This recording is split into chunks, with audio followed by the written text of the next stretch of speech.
Hi there, this is John Wilkinson again from History Made Easier. Now, in concluding my series of presentations on the causes of World War I thought it would be useful to apply some of what I've covered to potential questions. So here's 3 from paper 2. And here's the first question.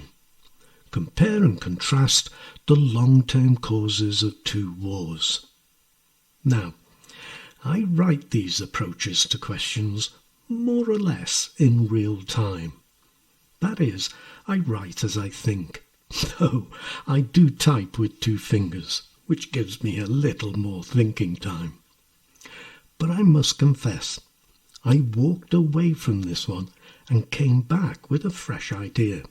You'll see in just a minute. My first thought was that I would advise that wherever your particular strengths are, I would compare and contrast like with like. What do I mean by that? Well, I would choose either 2 civil wars. For me, it would be Spain and Russia, or else one of those and China, or else maybe the Korean War and the Vietnam War.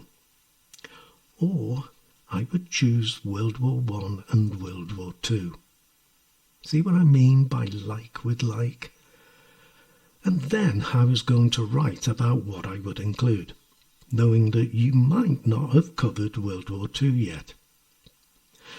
Now I might as well tell you the whole story, and if you've ever needed proof that teachers are sad people, surely this is it. I wrote my piece and went off to watch TV. And it was only when brushing my teeth before going to bed that I had my moment of inspiration. Why not keep my wars within the topic of World War I? What do I mean by that? Why not use the Balkan Wars and World War I? Comparisons of long-term causes, and the question is only asking for long-term causes, would be a weakening Ottoman Empire, Balkan nationalism, and in particular Serb nationalism.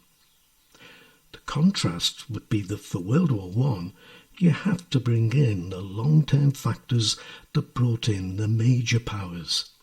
For example, Austria-Hungary and the Bosnian crisis, Russia and the Straits, as well as its affinity with Slavs, Germany and Weltpolitik, Britain and France and their concerns about Germany. Whereas for the Balkan Wars, it's the specific grievances that Balkan countries had against Turkish rule.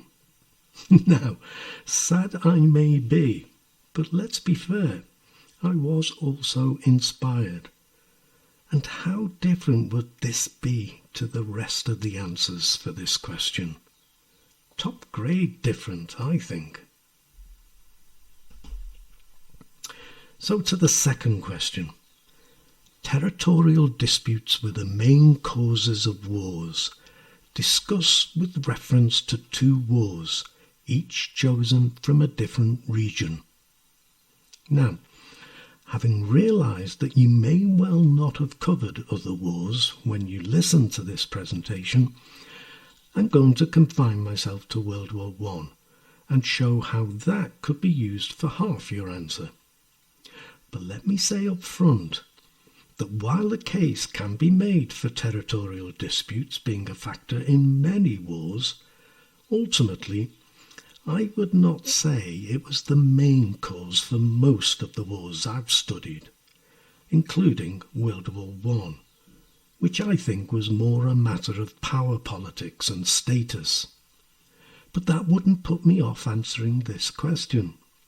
There is lots of material from World War I that could point to territorial disputes, with the Balkans featuring particularly strongly. Austria-Hungary and Bosnia-Herzegovina, and Serbia looking to expand and have access to the coast, and Russia and the Straits.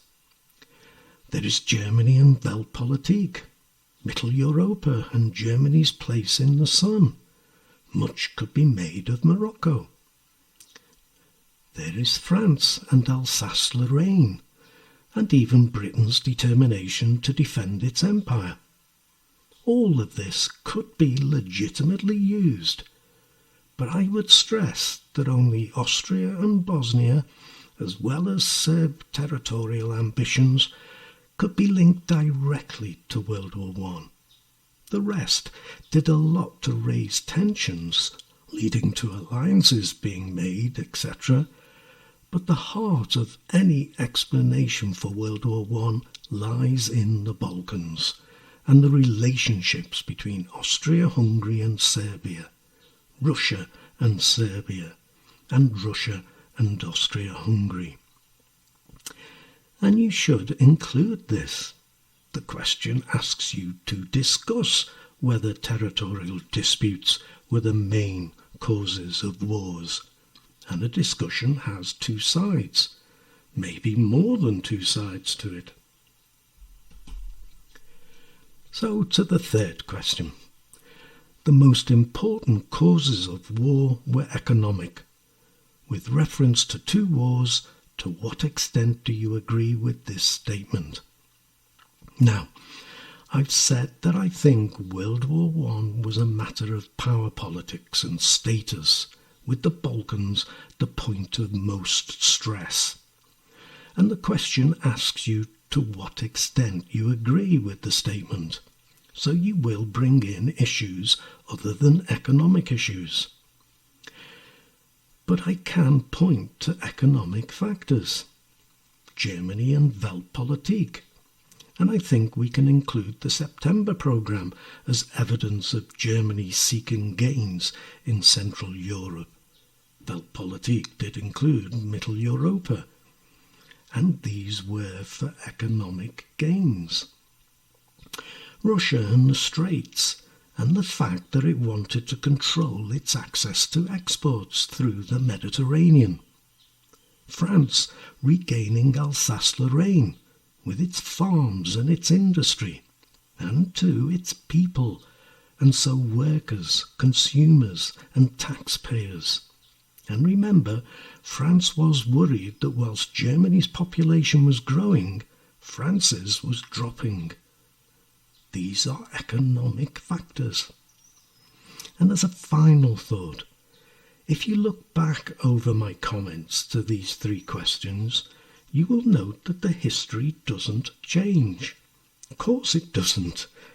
We just use it in a different way, responding to the question in front of us and highlighting factors in that history that we might not otherwise have done so. Just one last thing though. Do make sure you address to what extent in your conclusion. So, as always, I hope that's useful for you. There really is no such thing as a perfect answer, but there is such a thing as a carefully thought through and structured answer, and that will get you a much better grade than one that isn't, and quite rightly. Show that you have thought about the question you are answering, and show that you know how to use your knowledge of history. Now, this is something I do a lot in tutorials. I'm always aware that at the end of the day, you have to apply your knowledge. So don't forget that I may have a tutorial slot still available if you're interested. Just get in touch with me, or get your parents to, at historymadeeasier@gmail.com, and we'll see if we can sort something out.